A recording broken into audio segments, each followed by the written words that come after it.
libre o unido a proteína plasmática. ¿Qué característica tiene un fármaco que está libre? Aquí hace un calor. Farmacológica. Este no anda, el de atrás anda. Aquí pasamos el sábado y el de atrás. Siempre a la doctora da y le dan un doctora. Significa un fármaco libre. ¿Qué característica tiene? Farmacológicamente activo. ¿Qué significa farmacológicamente activo? ¿Tiene una acción terapéutica? Es responsable de la acción terapéutica. ¿Y qué acción terapéutica? Aquí ya lo tienen práctica. Acción no es efecto, no creo. Modificaciones que el fármaco le hace al organismo. ¿Y qué es efecto farmacológico? Es el resultado de la acción farmacológica. Dado la consecuencia de la acción farmacológica. Bien.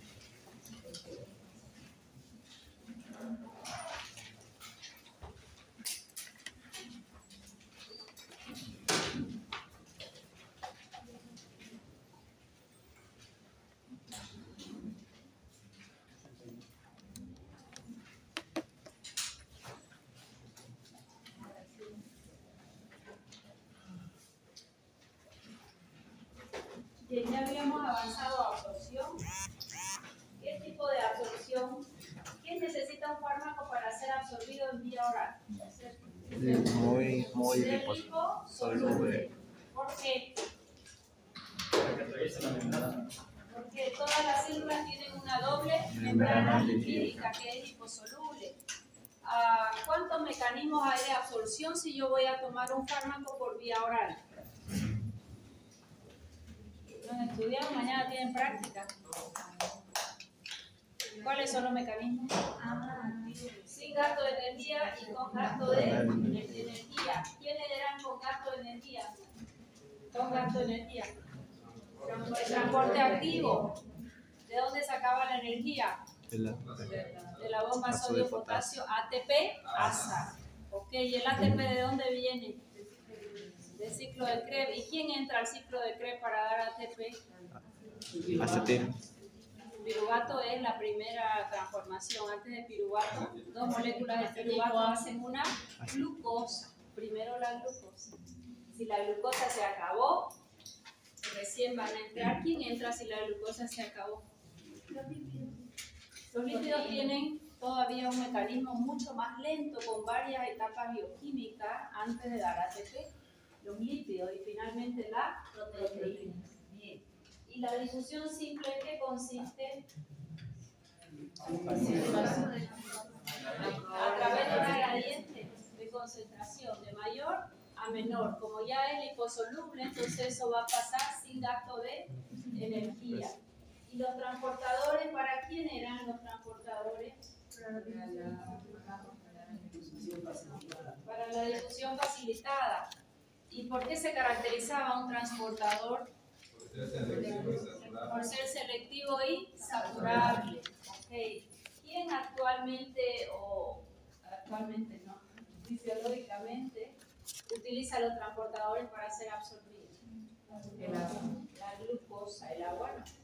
¿El agua por dónde se absorbe? Por los poros. Por filtración. Hay proteína que se caracteriza por modificar su molécula y abrir las porinas o poros. Entonces ahí va a pasar sustancias líquidas que tienen carga eléctrica. ¿Quién se absorbe mejor en intestino? ¿Un fármaco ácido débil o base débil? Base débil. Base débil. ¿Por qué? Porque se ioniza en menor porcentaje, nunca un 100%, ¿verdad? ¿Qué fenómeno de primer paso intestinal? Así pregunto yo mañana en la práctica. Todo hay que saberlo. ¿Qué será el fenómeno de primer paso intestinal? Es la cantidad de fármaco que se absorbe primeramente en el intestino. ¿No es el primer paso hepático? Ahí. Es cuando el fármaco se elimina primero antes de llegar a circulación. Se elimina, si se eliminó ya no va a llegar a circulación. Es una parte del fármaco que va a ser excretado. caso no privado así. Levante la mano, ¿quién leyó el primer libro, el primer capítulo del libro de absorción? ¿Qué les dije, criatura? La clase es insuficiente. Para yo tener un vocabulario, para yo entender las cosas, necesito leer. Son médicos, no puede ser que sean universitarios y no me lean un libro. El que quieran de fármacos, el que quieran, ni siquiera. ¿Qué era fenómeno del primer paso hepático? Es cuando se biotransforma un medicamento en el hígado y tiene como resultado un metabolito. En el hígado, es que dije hepático, no dije Sí. intestinal. Ya, es la biotransformación antes de alcanzar circulación sistémica. ¿Y qué era fenómeno del primer paso intestinal? Antes de llegar a circulación. Su biotransformación en el intestino antes de llegar a circulación sistémica. Y esos dos fenómenos del primer paso aumentan o disminuyen la biodisponibilidad. Disminuyen la biodisponibilidad. ¿Qué es biodisponibilidad? Una cantidad de De lo que dimos, cuánto llegó y ese tiempo, siempre en porcentaje.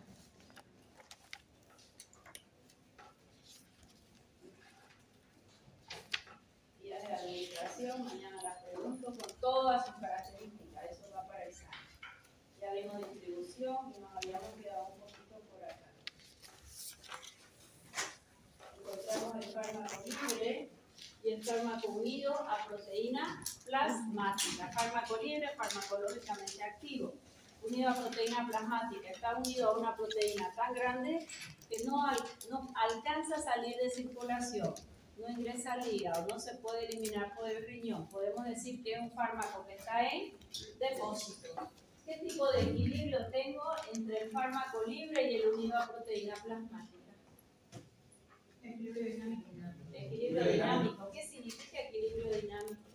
Es el que permite cuando el fármaco libre se elimina y se entrega al mismo porcentaje que se elimina. Ok, el libre que ya se elimina, en unido a proteína se entrega en la misma proporción. Very good. Les pedí que lean el libro, todos han leído, lo cual los felicito y me complace de sobremanera porque así van a ser muy buenos médicos, para ver distribución. Acá en distribución yo algo ya les había comentado. ¿Quién me lo quiere explicar? A ver, ¿quién leyó en el libro? Pase. Fuerte. What is your name? Mercedes Aramayo. Pase, Mercedes Aramayo.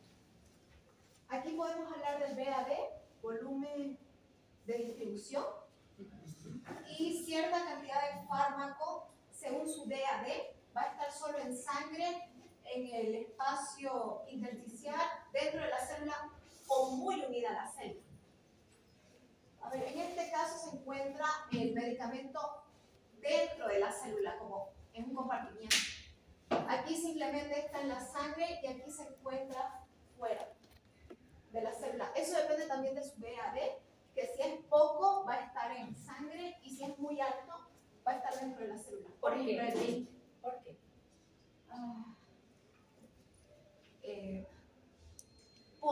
No era por el tamaño de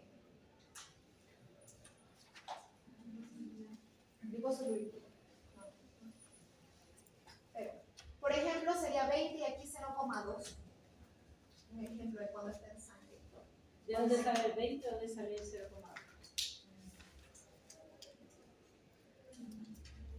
A ver, ¿quién le ayudó? Por favor. ¿Qué le dije? Yo se ganan puntos, yo llego, la pizarra llena, me lo explican, se ganan puntos. ¿Quién leyó el capítulo de vida? Ni uno. Grupo C siempre son los mejores promedios de tercer año. Y no leen un libro. Están en mi clase sin ningún problema, a mí me encanta enseñar.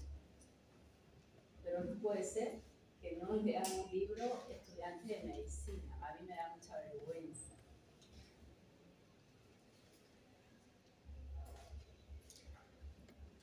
¿Qué les dije en la última clase? Se lo expliqué rápidamente, ¿no ven? Para que puedan entender el libro. Les dije, yo llego y el que quiera pasa y explica. Bueno, así no van para ningún lado, criaturas. Porque al final la excelencia o con quién se va a encontrar con el paciente luego es cada uno por separado, independiente de la U, de sus profesores, de su formación. Ustedes con el paciente. Entonces, ¿para qué van a leer? ¿Para qué van a entender? Y medicina es una carrera que si no lees a diario, te pisó la antigüedad y lo que estás haciendo ya es obsoleto. Más que todo con fármacos. Fármacos que se usaban para una cosa se dejan de usar y de pronto hay terapeutas que tengo que saber leer y entender. No me puedo quedar tampoco con lo que vino la visitadora a mi oído. No, doctora, ya no use más omeprazol. O ahora usamos esomeprazol, levomeprazol. ¿Y qué diferencia hay? Y te quedas con eso y ni siquiera buscaste su diferencia. Eso no está bien.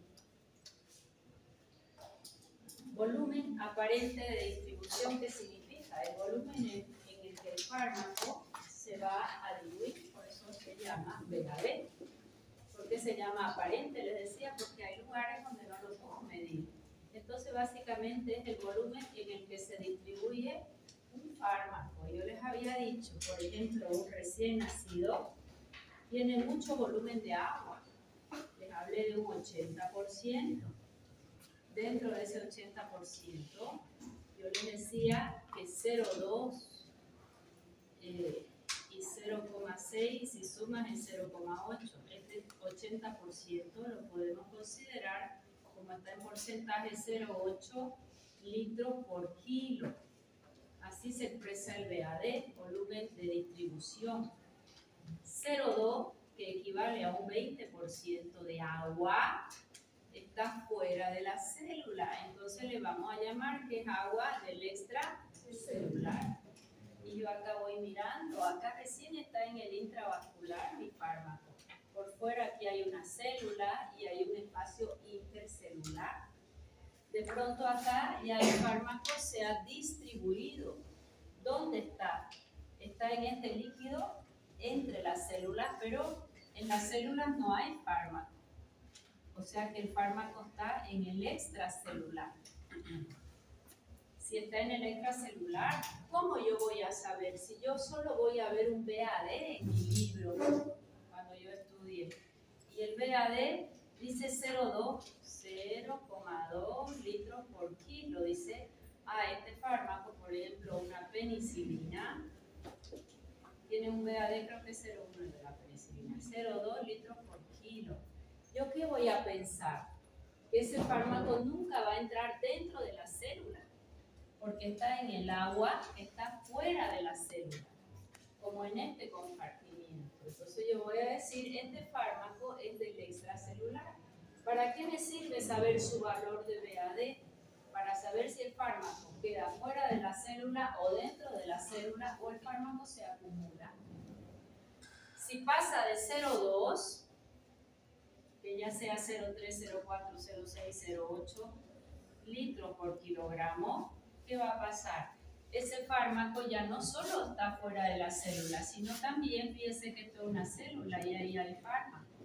Ese fármaco ya está, además, en el intracelular. ¿Para qué va a servir? Tiene varias aplicaciones. Si yo les decía en la anterior clase, tengo un paciente con una infección por un intracelular, como ser una neumonía por una legionela, un micoplasma, o una infección urinaria en un ureaplasma, urealiticus, todos ellos son intracelulares. ¿Qué tengo que elegir? Un fármaco que sea sensible para ese tipo de bacterias por espectro, pero que en su farmacocinética llegue al intracelular. Pudiera yo darle una penicilina, que yo sé que su VAD es de 0,1 litros por kilo, a un paciente con una neumonía atípica. No, aunque le dé los 30 millones, que es la dosis máxima en penicilina. ¿Por qué? Porque la penicilina no entra dentro de la célula. La penicilina es del extracelular. Así yo de millones no va a poder ingresar nunca. ¿Quién sabe por qué la penicilina no entra dentro de la célula? Por VAD, porque es muy... Independiente del VAD. ¿Por qué no entra dentro de la célula? ¿Te afecta la pared? No. También se lo dije en la anterior clase. Usted tiene carga eléctrica, él entra aquí. Si tiene carga eléctrica, puede atravesar una doble membrana lipídica. Por eso, para eso me sirve esto VAD. Si es arriba de 0,2 ya está entrando al intracelular. intracelular. Si alcanza 0,8 es del intracelular. Pero les dio un ejemplo también en el caso de la digoxina. No lo recuerdo exactamente, pero creo que es 100 litros por kilo su VAD. ¿Cómo 100, profesora? Si no tengo 100. Ocurrió acá. Este fármaco se acumuló en el intracelular. No solo llega al intracelular, acá está en todos los compartimientos del fármaco, pero acá se queda acumulado. Y les di ejemplos como ser la tetraciclina que se acumula en los huesos, cuando se le da a un recién nacido o a un niño pequeño que no tiene ni dientes, les dije todavía, cuando nacen los dientes y se le había dado tetraciclina, los dientes quedan negros y eso es restos de tetraciclina. ¿Por qué? Porque se acumuló en el diente, no es una carie. ¿Okay? Otro fármaco que se acumula es digoxina, se acumula en el pulmón, en el hígado, se acumula en el músculo. Amiodarona. Amiodarona lo vamos a estudiar como antiarrítmico, clase 3. Amiodarona, fantástico fármaco antiarrítmico. 4 mecanismos de acción. Los de los 4 antiarrítmicos tienen. O sea que no hay arritmia que se le resista. Más el gran problema es que es un fármaco tricompartimental, se llama cuando él se acumula. ¿Okay? Se acumula y así son sus reacciones adversas a los medicamentos. Su molécula tiene yodo y generalmente termina descompensando tiroides, sea para un hipo o para un hipertiroidismo. ¿Ah? Bien, entonces acá está en el intravascular, acá está en el extracelular. Salió del vascular y va al extracelular. Aquí está en el intracelular y aquí está acumulado, desaparece de sangre y queda acumulado. ¿Para qué me sirve saber esto? Porque vamos a darle su aplicación al VAD.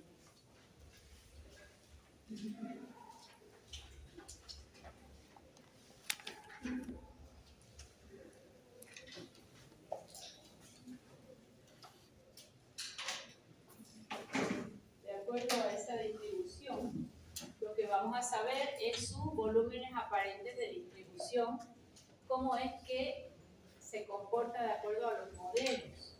Tenemos acá un paciente antes de administrar el fármaco y después de su administración. ¿Qué tengo acá?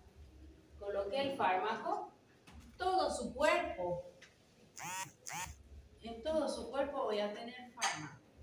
Si yo saco sangre y mido cuánto hay en sangre de concentración del fármaco, esa concentración va a haber en exactamente todas sus células. ¿Qué significa eso? ¿Qué tipo de modelo es?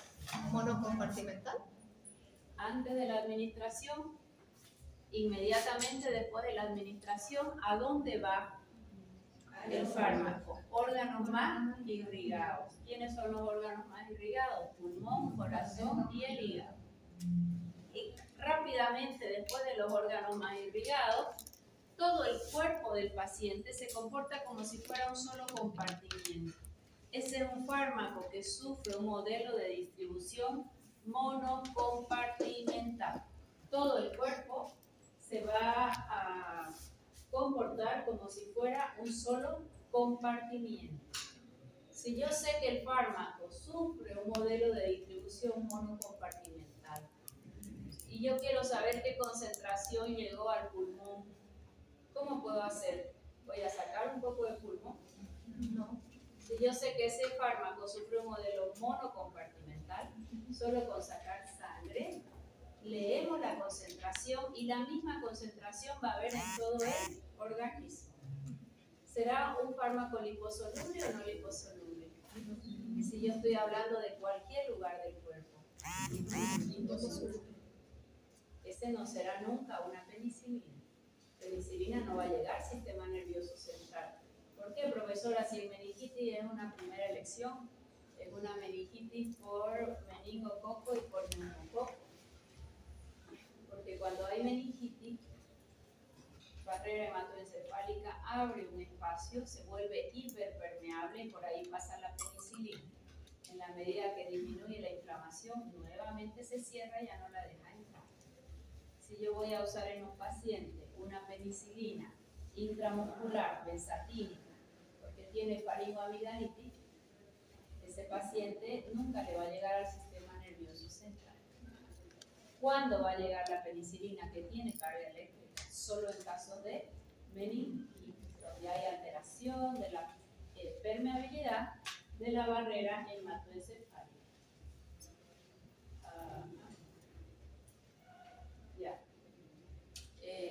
¿Qué significa un modelo monocompartimental? Todo el cuerpo se va a comportar como un solo compartimiento.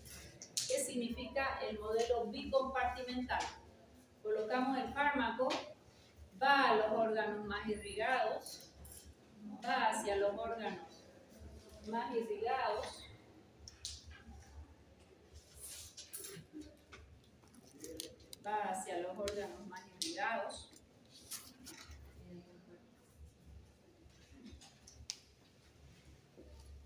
llega hasta el intracelular. Y el tricompartimental, colocamos el fármaco, vamos a los órganos más irrigados y finalmente se concentra en algún órgano en el que tenga afinidad. Finalmente se va a concentrar en el órgano que tenga mayor afinidad.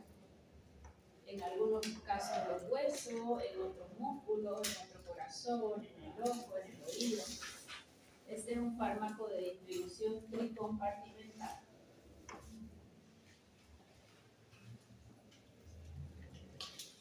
Bien. Volumen aparente de distribución. En la práctica, ¿para qué sirve? Le ponemos, yo siempre uso BAD, pero casi todos los libros usan BD nomás, porque el aparente es porque no se puede medir en todos lados. Resulta que tenemos un paciente, dejen de escribir y atienden, que va a ser sensible solo a un antibiótico. Ese antibiótico en el cultivo usual sale resistente. No tenemos que darle, hagamos de cuenta que es una pseudomonas aeruginosa, bacilo gram negativo, es un gran quemado. Se le hace su antibiograma, cultivo con antibiograma, y salen todos resistentes. ¿Qué chance tenemos? Muchas veces hay la opción de hacer lo que se llama las concentraciones mínimas inhibitorias. Por ejemplo, aquí vamos a cultivar nuestra pseudomonas y en lugar de poner discos con diferentes antibióticos voy a usar uno solo, que en este caso probablemente el menos tóxico va a ser una ceftazidima, cefalosporina de tercera generación con acción antipseudomonas, y aquí voy a poner un disco de ceftazidima con una concentración baja, 0,1 litros por microgramos ml. Voy a poner otro disco también con ceftazidima, pero aquí vamos a poner 0,2 microgramos de concentración, ¿verdad? Y aquí ya voy subiendo a 0,5, aquí a 1, aquí a 2 y acá a 2,5 microgramos por ml. ¿Qué es eso? Concentración. Son discos del mismo antibacteriano, pero diferentes concentraciones. ¿Ok? Hay alguna concentración a partir de la cual, que es la 2, que arriba de ella ya es tóxico, ya no lo administro. Y aquí voy a elegir, voy a mirar a qué concentración ya se inhibe acá el crecimiento de la bacteria. Hagamos de cuenta que a 0,5. Esa es la concentración que yo quiero alcanzar en mi paciente, ¿cierto? Y fíjense que es BAD. BAD es igual a dosis. ¿Qué era dosis? La cantidad de La cantidad de fármaco. fármaco que vamos a administrar sobre concentración plasmática. Concentración plasmática. Dejen de escribir y aquí. La pregunta es, ¿vamos a usar ceftazidima? ¿Qué dosis voy a usar? ¿Conozco el BAD de los fármacos o no? ¿No? ¿Qué les dije? Yo busqué 10 fármacos con su BAD. Qué vergüenza el que me dice que no. Todos. De dije, busquen cualquier libro de fármaco y está el BAD de cada fármaco. Ya está inventado no, estudiado hace mucho. Y cada fármaco tiene su propio BAD. No estoy inventando la pólvora, ya está inventado, ya está determinado. ¿El BAD del fármaco lo conozco? Sí. ¿Conozco la concentración plasmática que quiero alcanzar para realmente inhibir a esa bacteria? Sí. En este caso fue 0,5, podía ser 1, podía ser 2. ¿Ok? Entonces, si yo acá, la dosis va a ser igual a ¿qué? Al BAD por concentración plasmática. Muchas veces el libro te dice, si usted llega a esta concentración en sangre, usted va a tener éxito. Esa es la dosis que usted va a tener que utilizar. ¿Se entendió? Fíjense que hay pacientes que convulsionan. Y claro, las dosis de los anticonvulsivantes te dicen esta es la dosis mínima, esta es la dosis máxima. Y de pronto el paciente sigue convulsionando. ¿Cuál es la dosis ideal que yo voy a dar? Su BAD por la concentración que te dice el libro que a esa concentración en sangre sí va a bloquear la transmisión o del foco epiléptico, o su origen o su, que se llama su conductibilidad. O sea que cuando vos tienes una concentración plasmática óptima y conoces el BAD, vas a poder determinar qué dosis debe dar de ese fármaco. ¿Se entendió? Acá el ceftazidima nos había salido resistente, pero de pronto cuando tomamos un solo antibiótico a dosis cada vez mayores, alguna de ellas, no siempre, inhibe ya el crecimiento de la bacteria y esa es la concentración que debe tener en sangre. ¿Conozco la concentración? Sí, es esa. ¿Conozco el BAD? Busquen en su libro, les dije, busquen 10 fármacos y busquen su BAD, es la única forma de aprender. Esto ya está, de este año para el otro no va a cambiar, porque esos son niveles de fármaco en sangre. Y con eso me van a determinar la dosis. Entonces, ¿qué aplicación clínica tendría el BAD? Para dosificar una determinada concentración plasmática. La dosis que voy a usar para alcanzar cierta concentración plasmática. ¿Cuántos modelos de distribución hay? Mono, bicompartimental y tricompartimental. En el bicompartimental primero administro el fármaco, todo el cuerpo se comporta como un compartimiento y luego quedan los órganos más irrigados. Ahí se queda. El tricompartimental, coloco el fármaco, todo el cuerpo se comporta como un compartimiento, afinidad por algunos órganos y ahí se concentra. Esta aplicación clínica es bastante importante. Circulación placentaria, yo les había dicho que todos los libros nos hablan de barrera placentaria. ¿Será una barrera? No, todo pasa por placenta, casi que sí. Todo lo que está en circulación materna va a pasar vía placenta al producto de la gestación, excepto las sales que están muy ionizadas, como un cloruro de amonio, un cloruro de amonio bien ionizado. O sea que deja de ser una barrera para convertirse en una ventana. ¿Qué les decía? Yo no tanto el problema es si pasa o si no pasa.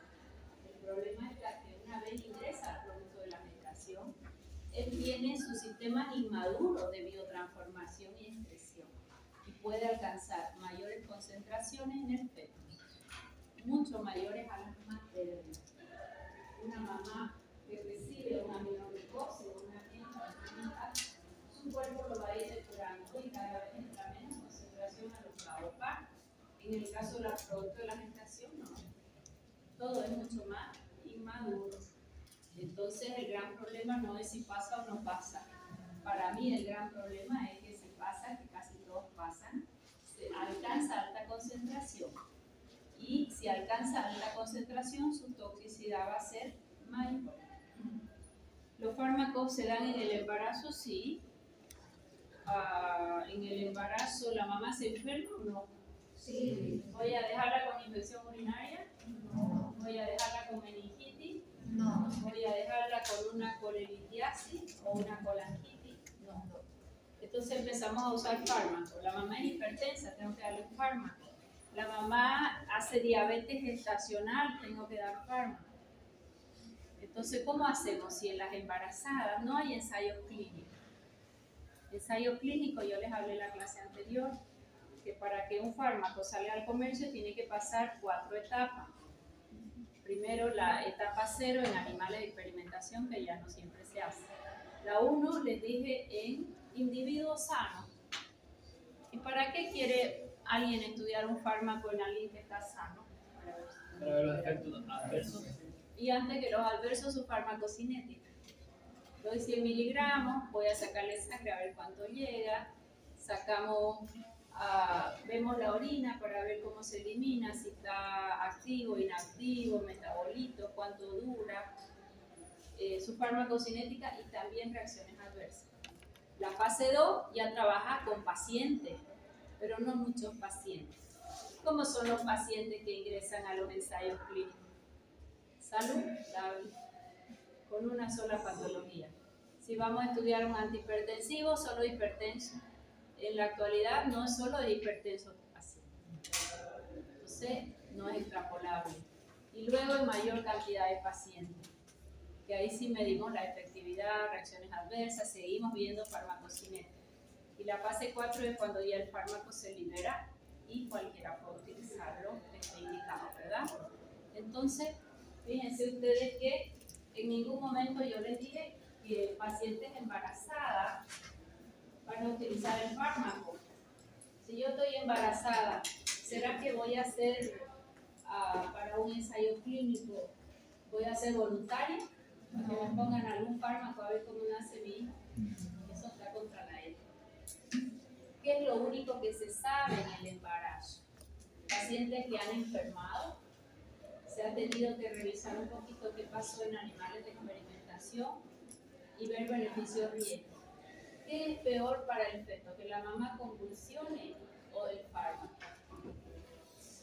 No la podemos dejar convulsionando a la mamá, entonces le empezamos a dar los fármacos y todo se toma nota de las reacciones adversas, se observa al recién nacido y no solo al recién nacido, porque si ya pasaron los 3 primeros meses, los órganos van a estar desarrollados normales, formados normales, y sus alteraciones van a ser fisiológicas. Puede ser insuficiencia renal, insuficiencia cardíaca, puede ser disminución de la agudeza visual. ¿Se dan cuenta? Depende de en qué momento de la gestación se administra el fármaco. Dentro de los 3 primeros meses va a alterar la organogénesis y ahí vienen las malformaciones. De 3 meses para adelante son alteraciones en la función de los órganos. Más se tuvo que usar porque no nos quedó de otra. La mamá hace diabetes gestacional, tengo que darle fármaco y se empezó a dar lipoclamida, nacieron con alteraciones del páncreas los pacientes. Es lo que usamos en diabetes. Y ahí llegaron a la conclusión de que el único fármaco seguro para el feto es la insulina. Entonces, aunque la mamá sea diabética, no insulino dependiente, entra en gestación y se le cambia para insulina. ¿Okay? Lo mismo pasó con los anticonvulsivantes, con warfarina, por ejemplo, con anticoagulante, una mamá con arritmia que recibía warfarina, las malformaciones fueron terribles en el feto. Entonces, a partir de ahí, ¿qué es lo que se tiene? Se ha tenido que usar en algunas pacientes, se va a hacer una determinación de todas las reacciones adversas y esa es la literatura que existe. No, esas pacientes no entran en ensayos clínicos. Pacientes de la tercera edad tampoco entran en ensayos clínicos y los niños tampoco. Todo lo que hay en embarazo es porque se ha tenido que usar en otras pacientes. En embarazo, a los fármacos me van a buscar a ver si se chocan con un libro, clasificación de fármacos en el embarazo. Para mañana es práctica. Clasificación de fármacos en el embarazo. Y se van a buscar unas tablas y las van a guardar para toda su vida, porque eso uno no se lo aprende de memoria, imposible. ¿Ya? Más cuando viene una paciente embarazada por cualquier motivo a tu consulta, tú tienes que revisar dentro de los listados de fármacos que le puedes dar. Fármacos clase A, clase B, clase C, clase D, E y clase X. 1, 2, 3, 4, 5. La E no existe. D y E son 5 clases de fármacos. Solo les digo el primero y el último. Estos fármacos sí se pueden administrar a dosis usual. Sí se pueden administrar a dosis usual sin provocar anormalidades en el feto. Sin provocar anormalidades en el feto. Y ahí entra el hierro, las vitaminas, a dosis usual. Porque si usan vitamina A a dosis alta, es teratogénica. ¿Quién sabe qué fármaco usado por el acné es vitamina A en dosis tóxica? No, señor, la isotrioneína. ¿Cómo es que le llaman en el comercio? El Isoface. Oh, Isoface. Adolescentes aman Isoface. Porque están llenitos de acné, una pasadita de Isoface, y ese Isoface queda durante un año, como es vitamina A en alta dosis, el ácido retinoico, se acumula a nivel adiposo y se va a ir liberando en ese cuerpo en la medida que lo necesite. Y a esa dosis para un feto es altamente teratogénico y abortivo. Teratogénico es que hace malformación. Toda paciente que recibe Isoface, la recomendación un año, buscar un método anticonceptivo obligado. Y acá lo conseguimos fácilmente. Esa es clase A. Y clase X son los que no se deben administrar bajo ningún punto de vista, porque son teratogénicos confirmados. Ahí entra la isotrioneína, que es el Isoface, ahí entra los quimioterápicos, que van a tener afinidad por células nuevas que están en crecimiento, que son las células del feto en este caso. ¿Ya? Me van a buscar y les quiero ver a todos con su lista. Eso lo van a guardar siempre. Entonces, eso lo tienen que tener en su computadora cuando ustedes atiendan un paciente. Si es embarazada, te fijas la lista y te quedas con clase A y clase B. Lo ideal es no salir de ahí. Si no tienes chance terapéutica, recién entrar a las clases C. ¿Okay? Bien, con esto que quise decir, que atravesamos placenta sí, y no tanto va a ser el problema de atravesar, sino el problema de que el feto pueda eliminarlo y alcance cada vez concentraciones superiores. Sí, creo que esto ya se lo dije, ¿no? Hablábamos de una mamá morfinómana. La morfina va a pasar, claro, es muy liposoluble. O una mamá que toma alcohol en el embarazo. Esa depresión del alcohol también la recibe el producto de la depresión.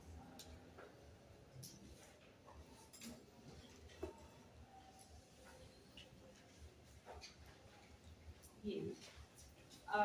Cuando hablamos de distribución de fármacos, tenemos que saber el VAD del fármaco, tenemos que saber si el fármaco, qué porcentaje está libre.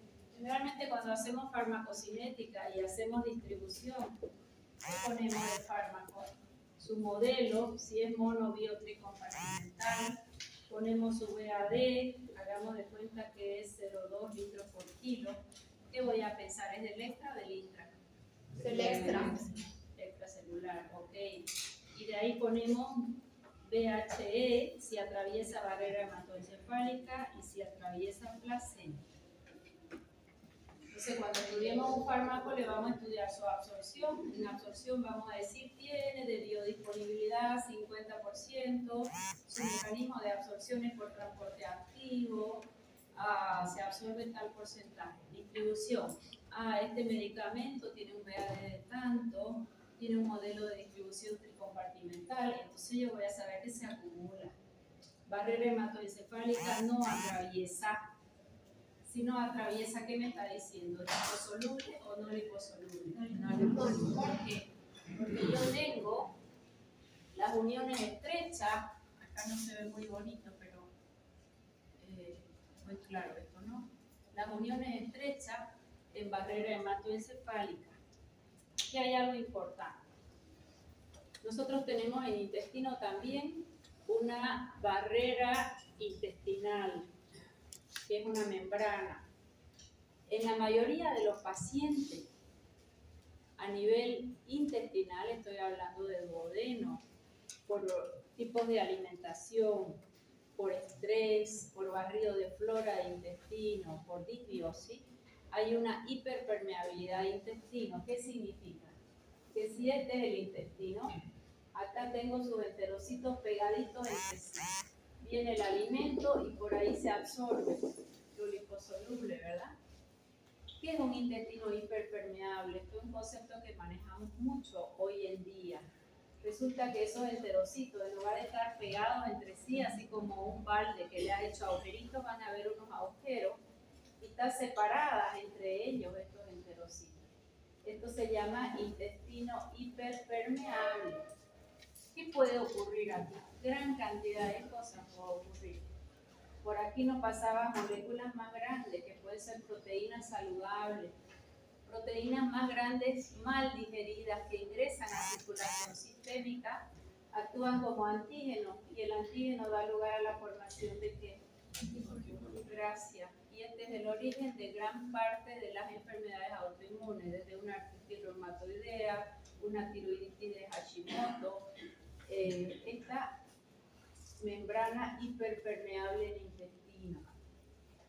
Lo que ocurre en intestino vía linfática va a pasar en piel y mucosa, mucosa nasal, ocular, piel y además en barrera hematoencefálica. Cuando acá generalmente hay hiperpermeabilidad, lo hay también en barrera hematoencefálica. ¿Okay? O sea que si bien hemos estudiado en todos los libros que mientras no hay una meningitis, yo tengo un cierre de barrera hematoencefálica, hoy que sabemos que si acá hay un intestino hiperpermeable, vía linfática, puedo tener una barrera hematoencefálica hiperpermeable.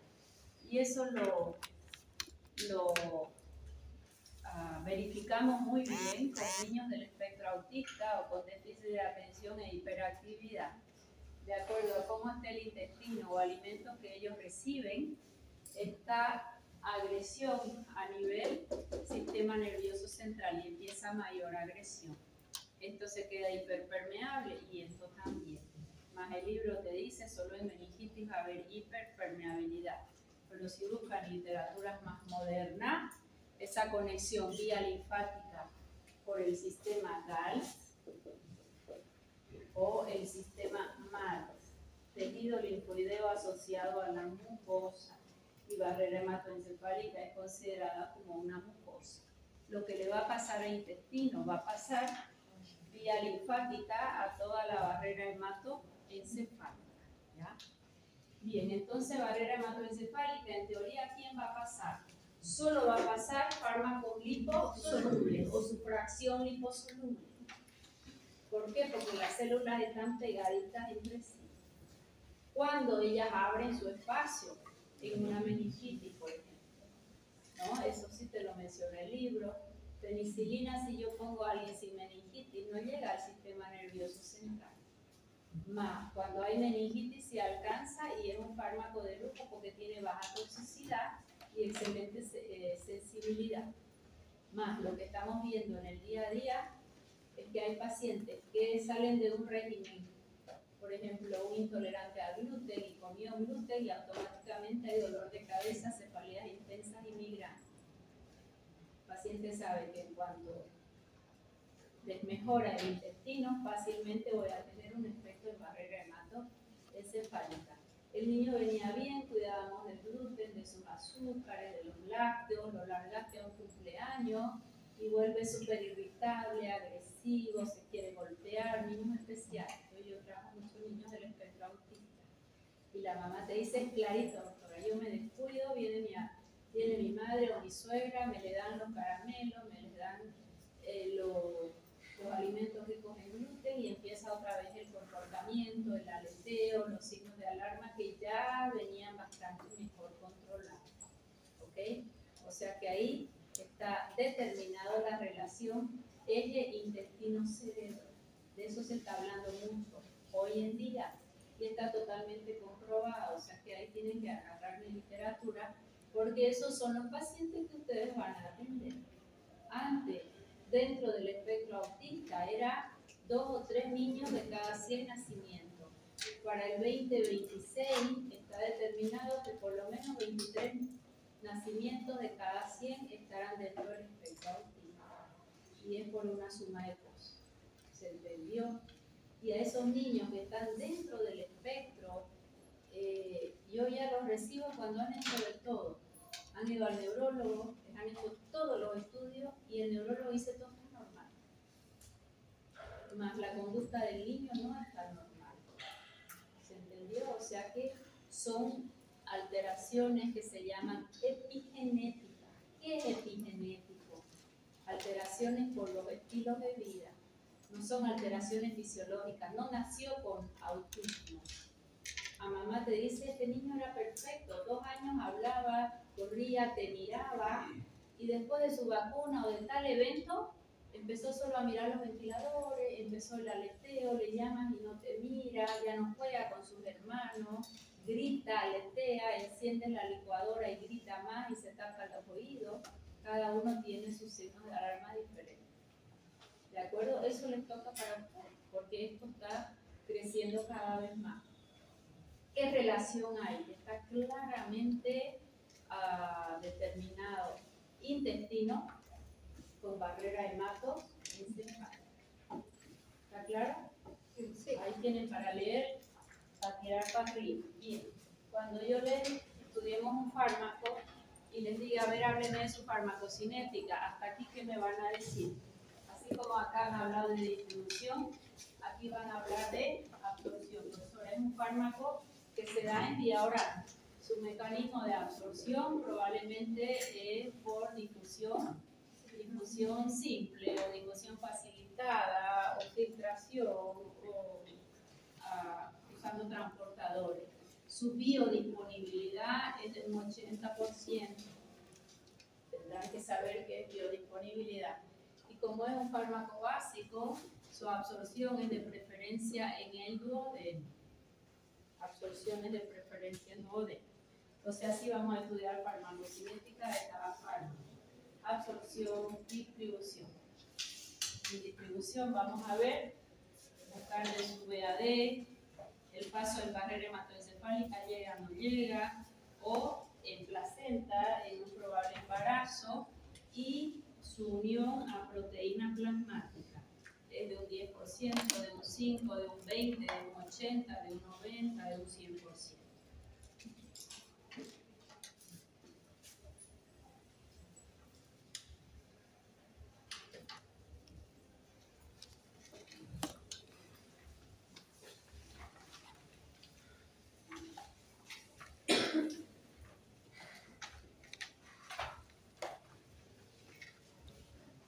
¿Hace calor o soy yo?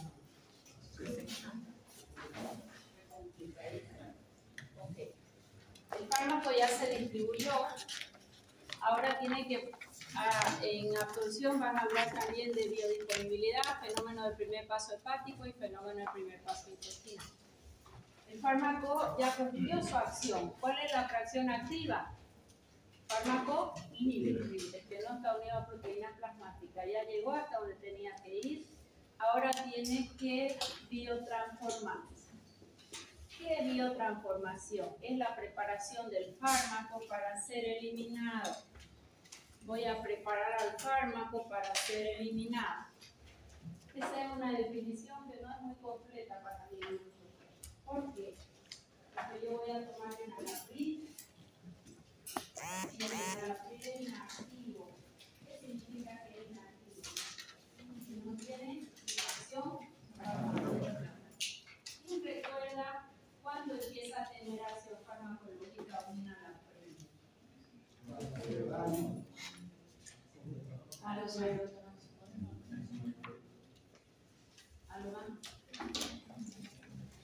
Cuando pasa por el hígado se oxida. Necesita biotransformarse a enalapril, muy bien, es un fenómeno de oxidación y decir su molécula es capaz de inhibir la enzima convertidora de angiotensina. ¿Okay?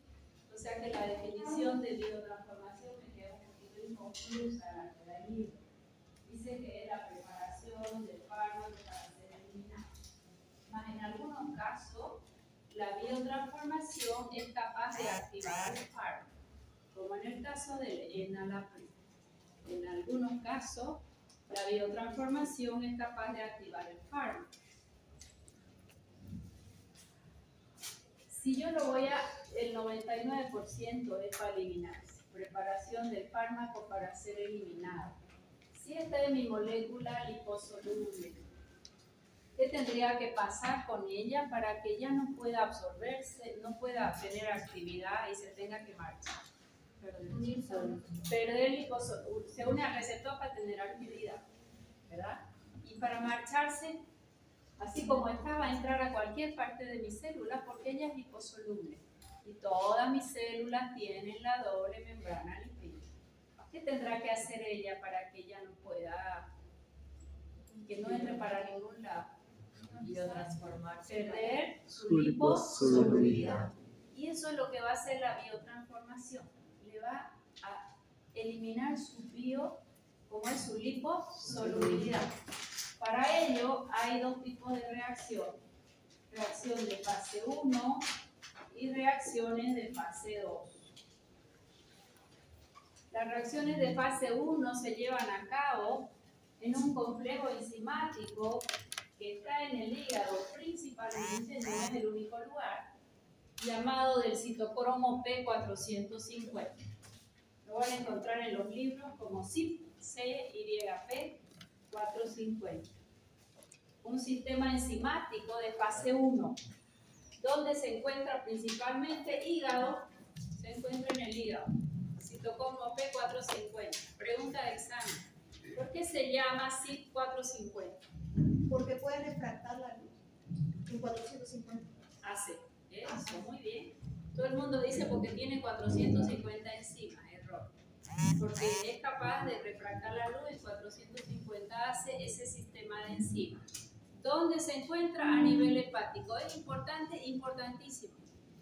¿Ya? Hoy en día ya estamos en medicina de precisión haciendo estudios genéticos, estudiando los genes que determinan esas enzimas. Por ejemplo, puede haber un paciente donde un sistema enzimático esté disminuido, le das el fármaco, no hay quien lo biotransforme y su nivel plasmático se eleva. ¿Se entiende? O sea que ya en farmacogenómica vamos por ahí, determinando cómo es el comportamiento de los genes en esos complejos enzimáticos para ver el comportamiento del fármaco y elegir el fármaco adecuado para ese paciente. Estudios no económicos. En Bolivia recién vamos a hacer un curso el 30 de mayo en Cochabamba, que es el primer laboratorio que lo va a implementar, por lo menos de los fármacos más usuales, ¿no? Bien, esta fase 1, caracterizada principalmente por este complejo enzimático, son reacciones de oxidación, reducción, hidrólisis, metilación. ¿Qué es oxidación? Es la combinación del fármaco con el oxígeno. Oxidar, combinación del fármaco con el oxígeno. Estas reacciones de fase 1, generalmente, no siempre, generalmente inactivan al fármaco. Hay un pequeño porcentaje que lo activa, como el caso del enalapril. Reacciones de oxidación o toda fase 1, generalmente el 99% de los fármacos lo inactivan, más un pequeño porcentaje activa, fase 1. Si oxidación es la combinación del fármaco con el oxígeno, ¿qué es reducción? La combinación del fármaco con los hidrogeniones. Eso es reducción. Son reacciones donde hay pérdida de electrones. Si ustedes recuerdan en la escuela, cuando estudiaron química, ya por los años 20, hay una sigla que uno nunca se debe olvidar, para mí es muy importante. Todo grupo que gana electrones se reduce. Todo fármaco que pierde electrones se oxida o sustancia. La palabra grupo. Quien gana electrones se reduce. Quien pierde electrones, quien pierde electrones se oxida. O sea, la combinación con el oxígeno hay una pérdida de electrones. Y la reducción hay una ganancia de electrones. Eso es importante para cuando veamos sistemas antioxidantes. Hoy hablamos mucho de radicales libres, envejecimiento. Ahí vamos a volver a tocar esto de la palabra grupo. Entonces, oxidación, combinación con el oxígeno, reducción con el hidrógeno, hidrólisis con el agua, combinación del fármaco con el agua, le va a dar cargas eléctricas, lo inactiva. Porque ¿cómo lo voy a inactivar? Regalándole cargas eléctricas positivas, negativas o ambas. Si tiene carga eléctrica, ¿qué va a hacer? Va a dar vueltas por mi cuerpo y no va a poder entrar a ningún lado.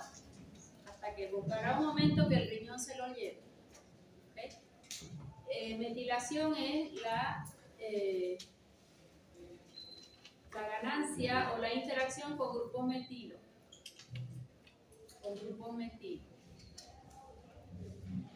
Fase 1. Fase 1 siempre inactiva el fármaco. No, generalmente. Poquito fármaco se activa. Por ejemplo, el Enalapril. El omeprazol también es un profármaco. Omeprazol es un profármaco, pero para él activarse y pasar de omeprazol a sulfenamida, él necesita de hidrogeniones, de una reducción que no se produce en el hígado. Su reducción se produce donde hay muchos hidrógenos. ¿Dónde hay muchos hidrógenos en el cuerpo? Células parietales de la mucosa gástrica. Yo tomo mi omeprazol. Pasa por el hígado, no le hace nada al hígado. Cuando llega a los canalículos de las células parietales, pilla muchos hidrogeniones, porque ahí está la bomba de protones. Y ahí es que él pasa de omeprazol a sulfenamida y bloquea la bomba de protones para que ya no se produzca. Un bloqueo irreversible. Ya lo vamos a estudiar. Bien. Fase 2. Un fármaco en fase 2 son reacciones de conjugación. Son reacciones de conjugación. ¿Con quién se puede conjugar un fármaco? ¿Con ácido? Con ácido, nombrarme 3. Glucurónico, acético, sulfúrico. Ya. Glucurónico se llama glucuronoconjugación, es la reacción que ocurre en mayor escala en la mayoría de los fármacos. Se combinan con ácido glucurónico. Se combinan con ácido glucurónico, se llama glucuronoconjugación. Glucuronoconjugación. Siempre inactiva el fármaco, siempre. Se combina con ácido sulfúrico, sulfoconjugación. Se combina con ácido nítrico, nitroconjugación. Se combina con glicocola, glicocola conjugación. Es como que tuviéramos el fármaco, cuando se conjuga es porque ganó toda esta cubierta que hace que ya él no sea liposoluble, muchas veces con cargas positivas o negativas. O sea que perdió su liposolubilidad, que ganó polaridad. Es por eso que en la definición de biotransformación hablamos de siempre inactivar al fármaco.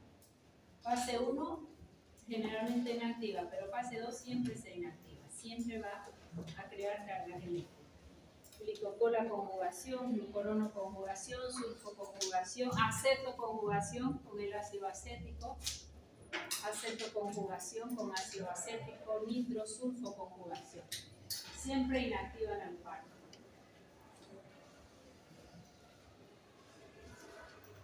¿Será que el hígado del paciente, de todos los pacientes, es igual?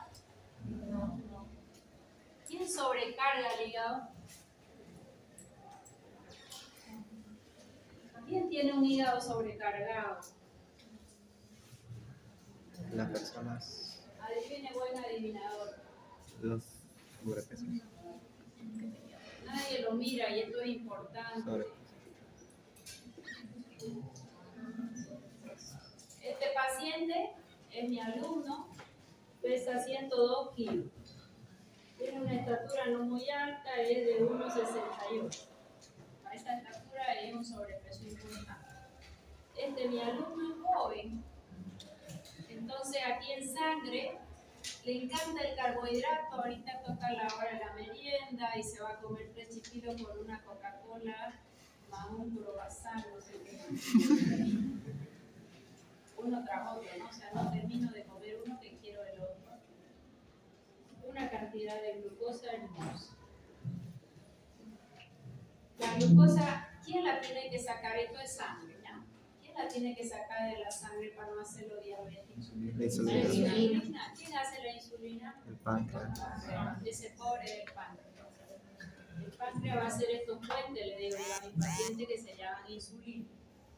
Y esa insulina se coloca aquí y esa glucosa entra como a su casa, sale del nivel vascular, le hacemos sus niveles de glucosa a este paciente y está bonita su glucosa.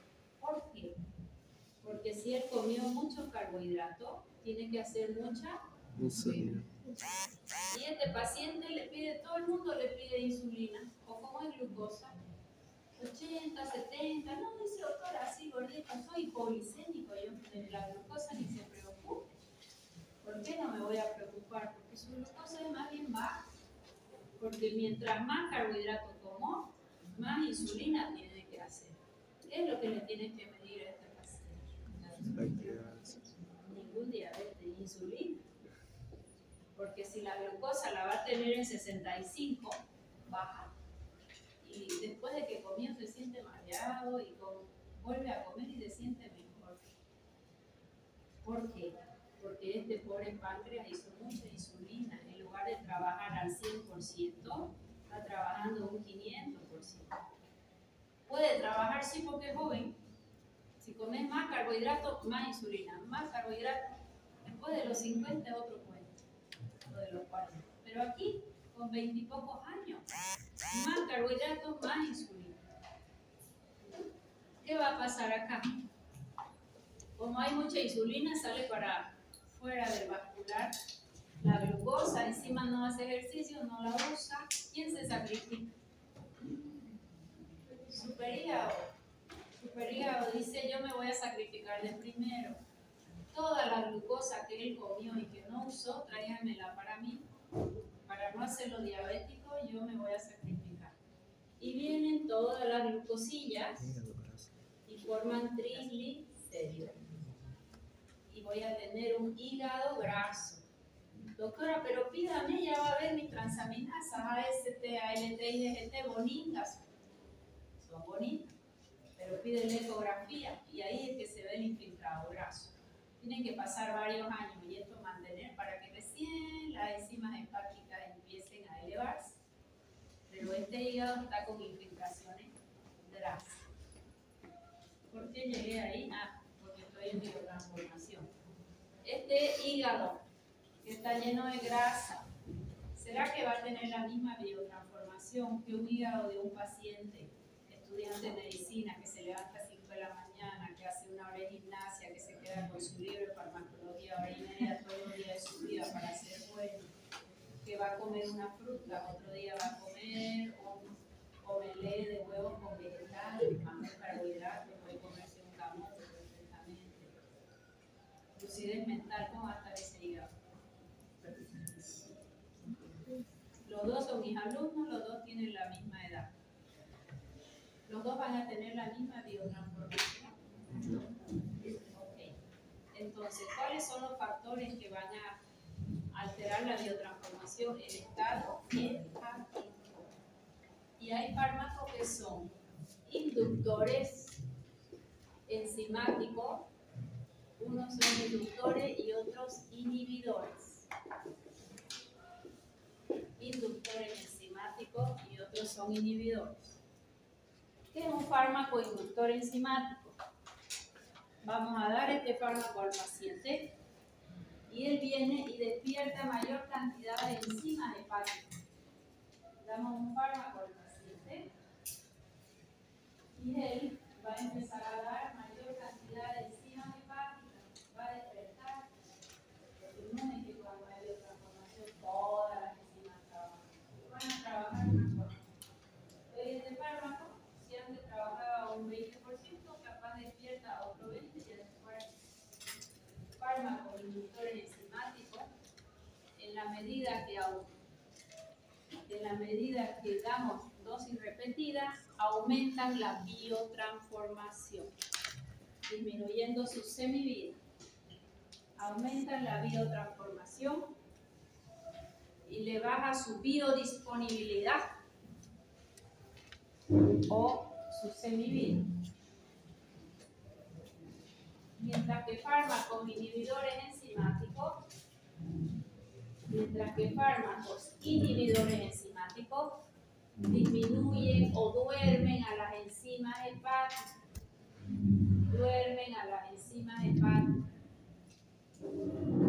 Cuando da un segundo fármaco, ¿qué va a pasar con la biotransformación del segundo fármaco si hay inhibición enzimática? ¿Tendrá menor biotransformación? Menos biotransformación y mayor nivel plasmático, y puede entrarse en toxicidad con dosis usuales.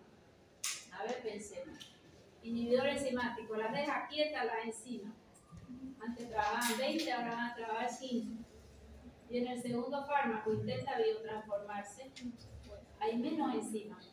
Y si se biotransforma menos, ¿hay más fármaco activo o menos? Activo. Y el nivel plasmático en sangre Va a estar elevado. con la misma dosis. Con la dosis usual puedo entrar en toxicidad.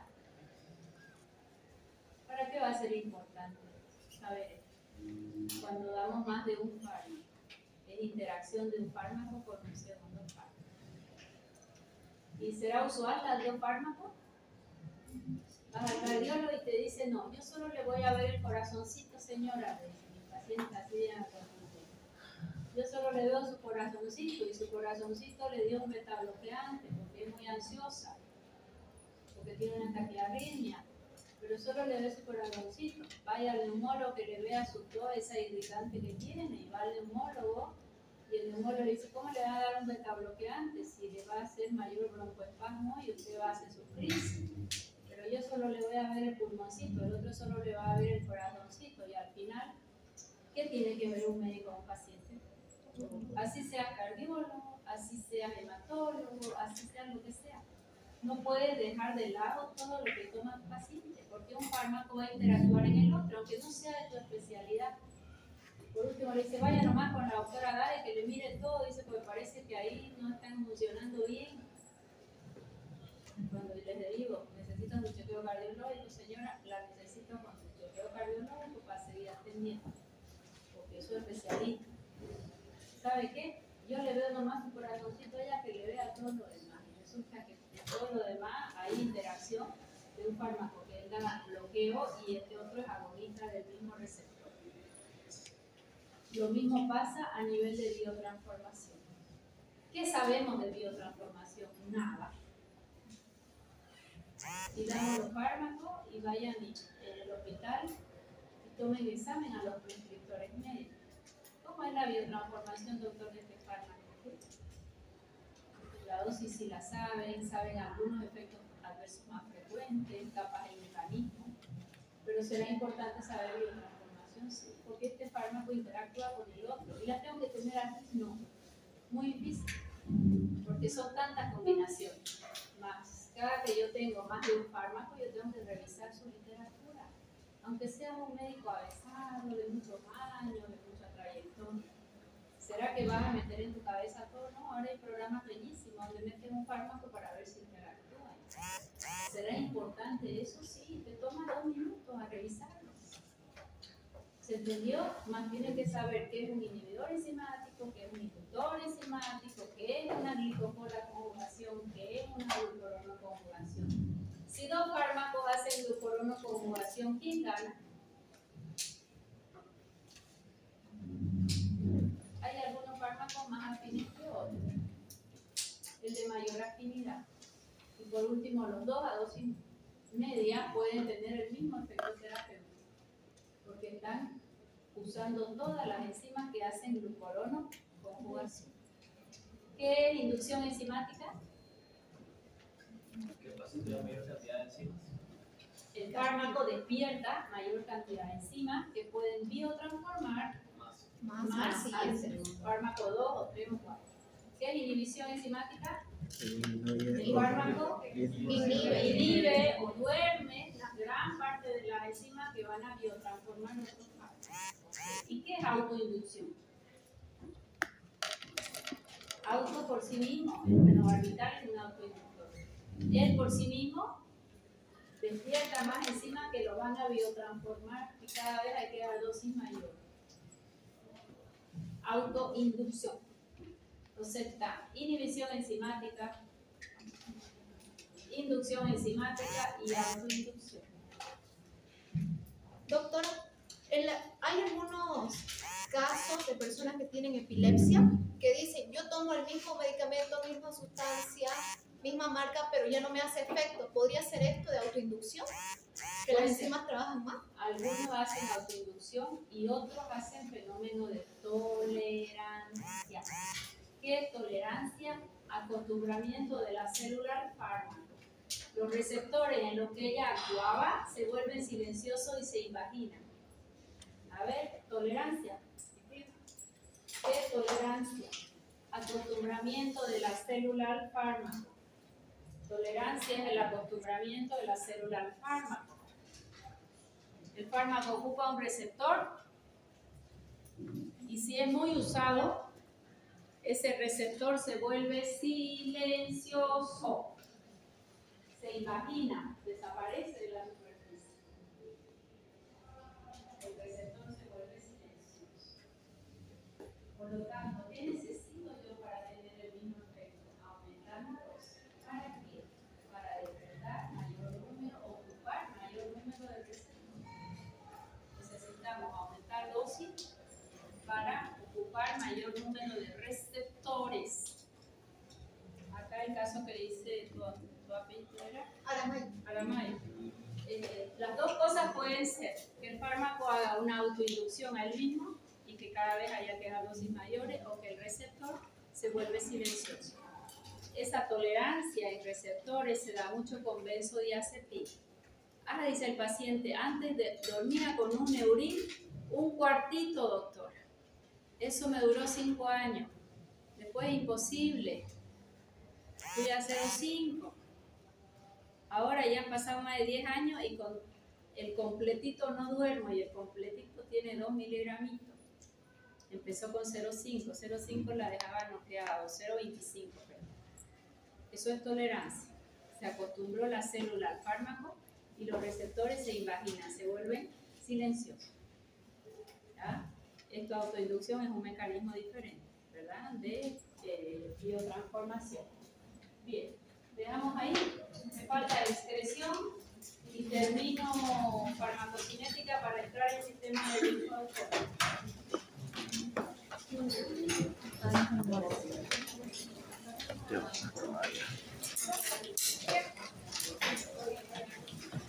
Ya estoy.